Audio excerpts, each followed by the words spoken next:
Bonjour, bienvenue dans notre CAP 360. Aujourd'hui, nous sommes avec Véronique, une diplômée en éducation. Bonjour Véronique, Bonjour Ousmane, comment tu vas? je vais bien, merci. Et toi? Super, ça va. Alors, aujourd'hui, tu es chez nous. On veut savoir comment tu t'es intégré. Mais présente-toi d'abord pour nous, s'il te plaît. Ok. Je m'appelle Véronique Immaculée, je suis éducatrice à la petite enfance Oui. et voilà, c'est tout ce que je fais. Bah, Donc du coup, bienvenue c'était chez quoi la nous, c'est pas question? mal déjà. Merci Ousmane, Ah, merci de m'avoir invité. oui. Alors, dis-nous, comment tu as fait pour t'intégrer au Canada? D'ailleurs, comment tu es venu? Ok, comment je suis venue? Euh, Déjà, je suis venue par le biais de, comment dire, de l'éducation, je dirais, c'est-à-dire de la fac. Oui. Je suis venue premièrement pour étudier au départ dans mon pays. Je viens de la RDC, là, je suis Oui. congolaise. Oui. Je faisais la Polytechnique générale. Puis après, je voulais plus approfondir ce que j'étudiais. Oui. Donc, Oui. je suis venue ici pour faire le génie informatique. Oui. Mais en arrivant avec le climat et les défis, je me suis tout de suite aperçue que le génie, c'était pas vraiment la carrière dans laquelle je me vois dans quelques années. Parce que moi, je préfère travailler et être en interaction avec des personnes Oui. physiquement, Oui, un peu plus un social peu au plus fait. sociales. Donc, Oui. je me suis tournée vers l'éducation et donc, j'ai arrêté la fac. Donc, je suis devenue éducatrice. Puis, après 2 ans d'expérience, j'ai pu faire la RAC. Puis, Ok. avec la RAC, c'était pour avoir un DEC. Donc, maintenant, je suis Et éducatrice. directement, tu as intégré le milieu professionnel.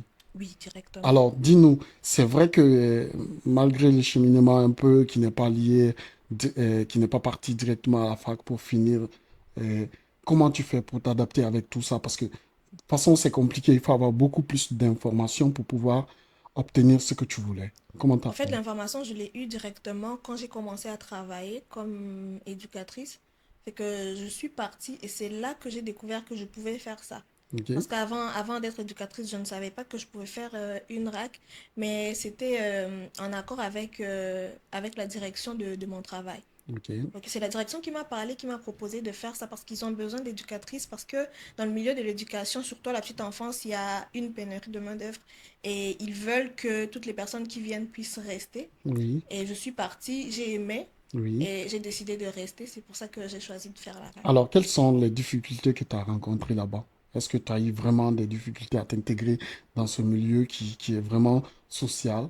Parce qu'il y a d'autres parmi nous qui ne sont pas sociaux. Et même s'ils sont sociaux, ils n'arrivent pas tout de suite à s'adapter avec les gens d'ici, les Québécois, parce que c'est pas le même style, c'est pas le même niveau, C'est vrai que disons, c'est pas le d'éducateur. même style. Oui, Je travaille beaucoup plus avec des enfants de 0 à 5 ans. oui, Et la première difficulté, c'était déjà de comprendre la façon de parler. oui, Parce que déjà, comme vous le voyez, je n'ai pas l'accent québécois. oui. Pour les enfants, c'est un peu difficile de me comprendre. Comme moi, quand je décide de parler comme je parle là maintenant avec mon accent un peu qui n'est pas québécois, Oui, c'est difficile pour eux de comprendre. Ils sont oui, juste des enfants. Ils se posent peut-être des questions. Pourquoi moi, je ne parle pas comme eux? oui, Et aussi de comprendre les personnes avec qui je travaille. Au début, c'était difficile de comprendre les expressions. On oui. n'a pas les mêmes expressions. Et c'était le premier défi. Mais à force de m'asseoir, de les écouter le long de la journée, de parler avec eux, j'ai aussi adapté cette façon de parler. Fait que Ouais. quand je suis à la garderie, je ne parle pas de la même façon que je suis en train de parler. Je suis Oui, comme c'est un peu évident. obligée à utiliser les mêmes expressions, Oui. les mêmes verbes, la même façon de conjuguer. Donc, c'est pas trop la même chose. Puis à part ça, il y a aussi le côté de la culture. Mm. On n'a pas la même culture. Non, pas Fait du que tout. c'est les enfants d'ici. Mm. Il fallait que je m'adapte à leur façon de grandir, à leur façon de voir certaines choses et Oui. que j'applique ça parce que moi, la façon de grandir, la façon d'entretenir les enfants, c'est pas la même d'où est-ce que je viens. Mm. Donc, c'était ça le deuxième défi aussi, c'était la culture. Puis, déjà, avec les collègues, c'était un peu difficile parce que j'ai été obligée de travailler dans plusieurs milieux. C'est-à-dire que la garderie où je travaille, ils ont comme un groupe Mm. avec plusieurs installations. À Chicoutimi, il y en a 5. Fait que je faisais comme des tours dans les installations et Oui. c'était difficile de m'adapter au personnel de chaque installation. Donc, Oui. Quand j'arrive ici, il y a comme 12 éducatrices. Quand je vais là-bas, il y en a comme 25. Fait Oui, qu'il faut que je connaisse tout le monde, les noms, en oui, plus des noms des enfants qui sont oui, c'est un peu plusieurs. intense. C'était vraiment bizarre de essayer de comprendre tout le monde, comment ils se comportent, qu'est-ce qu'ils veulent pas, qu'est-ce que je dois dire, qu'est-ce que je dois pas dire. C'était vraiment difficile. Donc du coup, au début, j'étais dans mon coin. Mais la plupart sont quand même bienveillants. Ouais, Et c'est un milieu où il y a, la majorité, c'est juste des femmes. Il n'y a pas beaucoup d'hommes dans ce milieu-là. Fait que des fois, les femmes, même s'il n'y a pas grand-chose, on est là, ça peut être tel ou tel sujet. C'est en voulant participer à leur conversation mm, que je me suis sentie un peu plus à l'aise avec ça. Parce qu'au début, c'était vraiment bizarre. ouais. Parce que d'où je viens, euh, on n'a pas l'habitude de s'immiscer dans les discussions des Non, gens. On n'a pas non. cette Ouais, habitude-là. c'est vrai. Puis c'était vraiment difficile pour moi d'avoir le courage de venir m'immiscer dans les discussions des gens, mais il fallait que je le fasse. Ouais. Si je voulais m'adapter, il fallait que je le fasse, donc j'ai commencé à le faire. Puis après, elles m'ont trouvée accueillante. Déjà, je suis une personne très sociable. Mm. Quand j'arrive quelque part, même si je ne connais pas les personnes, j'essaye de, pas de m'imposer, mais j'essaie T'intégrer à ta oui, de façon. m'intégrer à ma façon, de faire voir que je suis là. Je n'essaie pas de rester dans mon coin. Mm, Parce que moi, j'aime les gens, j'aime être oui, où ce qu'il y a du monde. Je suis oui. une personne, on me dit d'habitude que j'ai beaucoup trop d'énergie, mais il y a même, Ça se voit il déjà. y a même des personnes que ça étonne que je sois autant active dans la vie. Et c'est ça qui m'aide. C'est cette énergie-là fait que quand j'arrive quelque part, je reste pas calme. Oui, ok. Je parle, je fais des blagues, je fais tout ça et ça m'aide. Ça m'a beaucoup aidé pour mon intégration. J'ai rencontré des personnes avec qui je me suis attachée quand même. Donc, disons que j'ai quand même des amis, C'est bien. des amis dans Bravo, en ce tout cas, milieu-là. pour s'intégrer comme ça, on va le dire. Mais revenons un peu en arrière. Oui, Est-ce que, à la base, tu t'es venu pour étudier, comme tu nous as expliqué? oui, Est-ce que tu optais forcément finir avec un diplôme, disons, universitaire? oui. Maintenant, c'est en partant au travail, disons, job d'étudiant, que tu trouves ce travail, tu te dis, me limiter là et aller directement dans la vie professionnelle.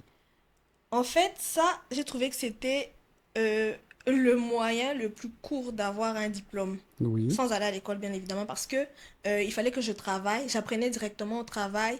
Et puis après, il y avait comme une session comment dire, des examens qu'on t'envoie, que oui, tu fais, puis il y a une personne qui te corrige. oui. Donc la personne qui te corrige prend quand même du temps à te corriger, à t'envoyer d'autres tests, à te dire si c'est bon, c'est pas bon.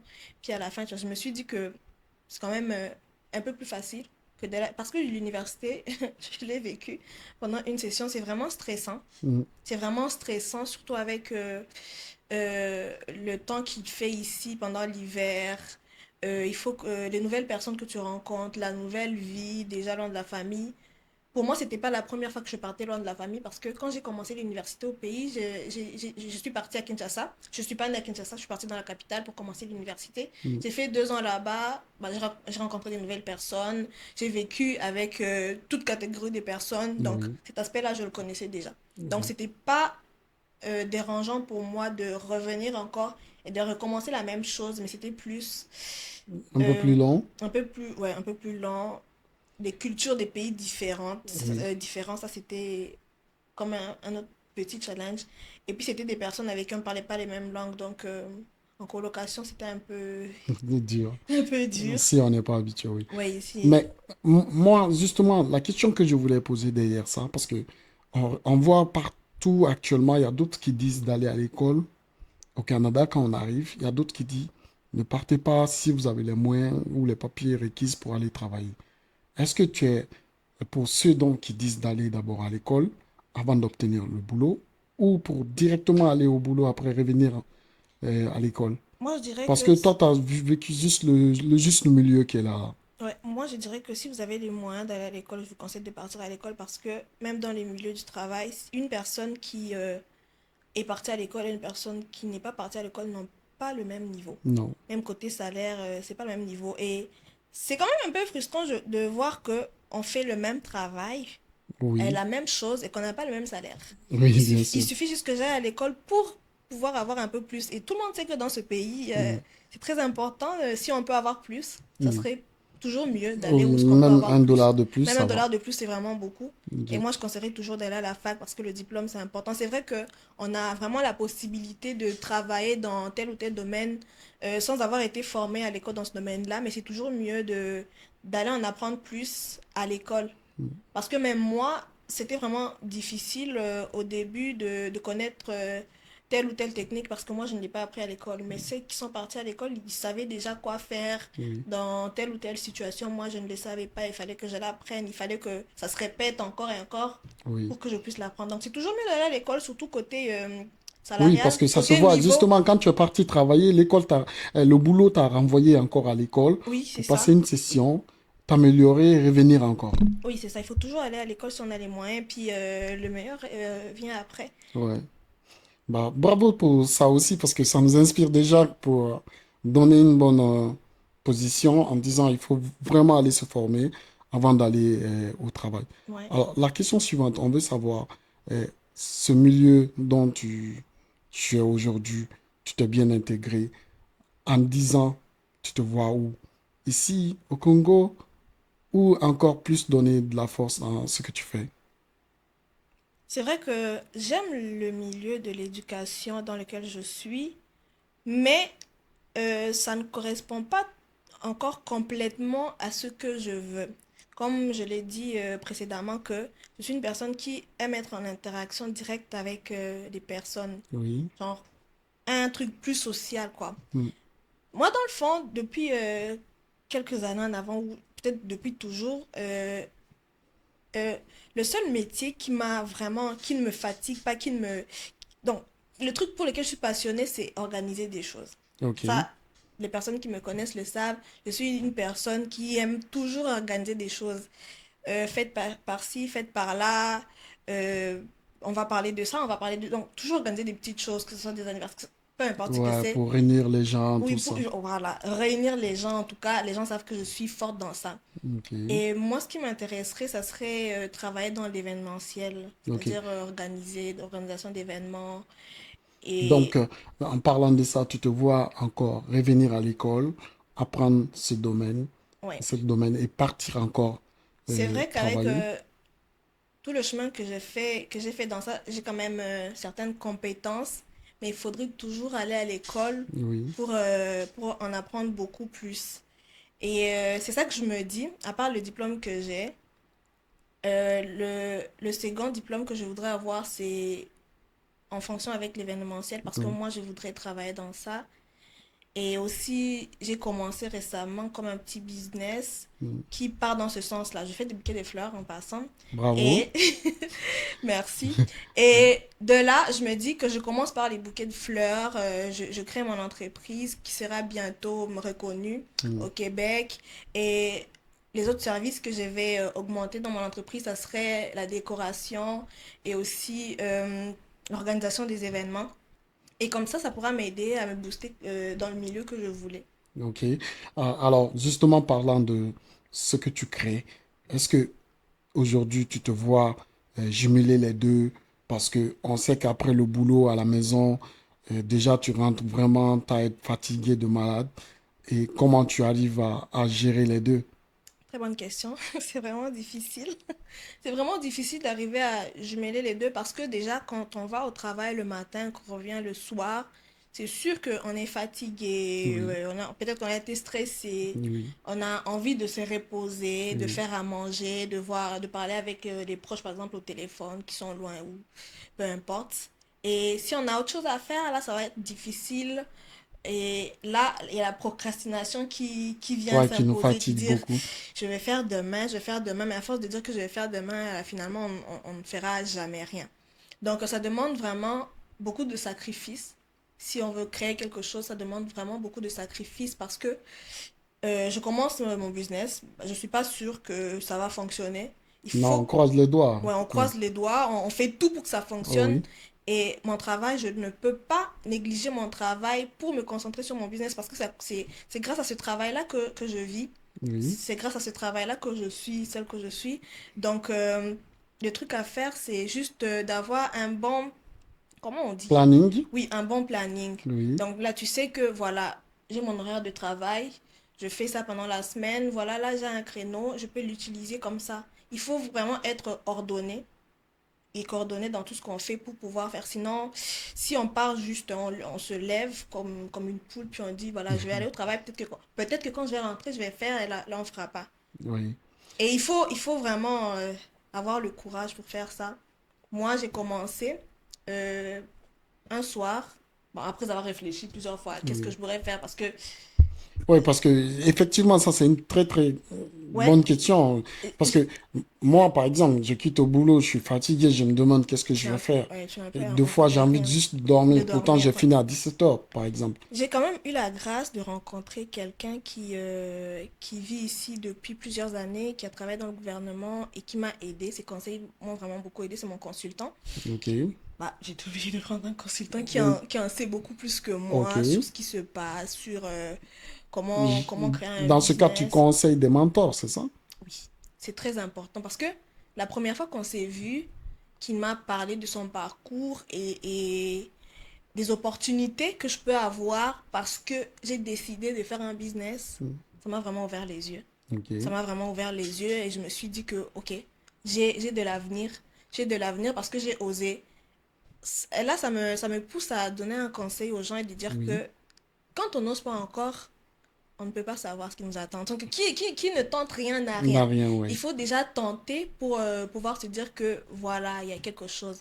Il y a quelque chose qui se trouve en avant. Il m'a vraiment donné, il me donne beaucoup de conseils. Oui. Il m'a fait voir les choses qui peuvent arriver si je continue sur cette voie-là. Et que Ok. lui aussi, il m'a dit, c'est vrai que j'ai travaillé dans le gouvernement pendant plus de 15 ans, et puis j'ai arrêté. Et maintenant, je me concentre sur les petites entreprises naissantes, bon, toujours comment dire, en convivialité avec le gouvernement. Et il a dit que les personnes qui osent sont les personnes qui réussissent. Toujours. Toujours. Les Oui. personnes qui osent sont les personnes qui réussissent. Il faut commencer par oser, puis après, Ça le va meilleur venir. reste à venir. Bravo, c'est vraiment inspirant. Alors, comme tu dis, tu conseilles aux autres d'oser. Alors, qu'est-ce que tu conseilles aux autres qui veulent venir étudier au Canada? Ok, pour venir étudier au Canada, ce que je conseille, c'est de bien s'informer. Oui. Parce que la désinformation court vraiment, vraiment, vraiment en dehors du Canada. Il y a beaucoup de personnes qui se permettent de donner des informations qui ne sont pas totalement vraies. Oui. Il faut vraiment chercher l'information avant de venir s'informer sur la ville qu'on a choisie avant de venir. Parce que moi, quand j'ai choisi Du Chicoutimi, quartier, je ne oui. savais pas que c'était une aussi petite ville, Oui. que la population était petite. Je ne savais pas. Donc, je l'ai découvert en venant. Il faut vraiment bien s'informer avant de venir. Et en venant ici, il ne faut pas oublier les objectifs parce que il y a beaucoup de choses ici qui peuvent nous perdre facilement. Donc, Oui. dès que tu arrives ici, il y a ça, il y a ça, il y a ça, tu peux facilement te perdre. Donc, Oui. il ne faut pas oublier les objectifs, le pourquoi On est là. tu es venu. Oui. Pourquoi je suis là? On doit toujours se poser cette question et c'est quoi les moyens que je me donne pour arriver à mes fins? C'est vrai que c'est difficile. C'est vrai que ça peut être difficile. Il y a beaucoup de personnes qui sont venues ici pour étudier. Ils sont tombés en dépression Oui. parce qu'il y a eu des choses qui se sont passées, mais Ça s'est pas comme ça est passé comme il voulait. ouais, ça s'est pas passé. L'école, c'est vrai que ça peut être des fois difficile, Oui. mais il faut rester fort, surtout se concentrer au cours. Quand on est là pour étudier, on se concentre. C'est vrai, ça prend 3 4 ans de souffrance, si on peut Oui. le dire comme ça. Mais après Ça ces trois paye. quatre ans-là, l'avenir est plus long que 3 4 ans. Oui, Donc bien ça sûr. paye. Ça paye la concentration qu'on peut avoir aux études. Donc n'oubliez pas l'objectif quand vous venez. Informez-vous correctement aussi à tout ce qu'il faut, à l'immigration, aux frais académiques surtout, parce qu'il y a des personnes qui sont venues ici en pensant que euh, je pourrais être capable de faire ça, ça, ça, mais finalement sur terrain, ça ne marche pas. Ça a créé des problèmes avec l'immigration, ça a créé des problèmes avec la famille. Il faut vraiment très bien s'informer avant de Et venir. s'adapter surtout. Ouais, et s'adapter. L'adaptation aussi.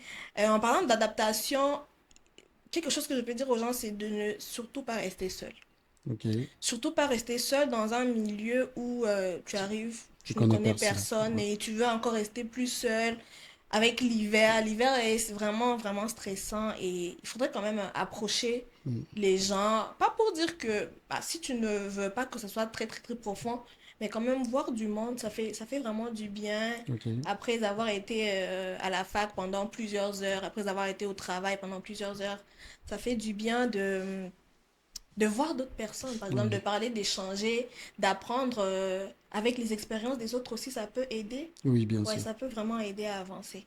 Ça peut aider. Merci, ça serait pour tout aujourd'hui. Merci Véronica. Merci de passer chez nous. On te Ça en remercie prie. beaucoup. Ça en prie, Ousmane, merci. Merci, bonne journée. Merci à toi aussi.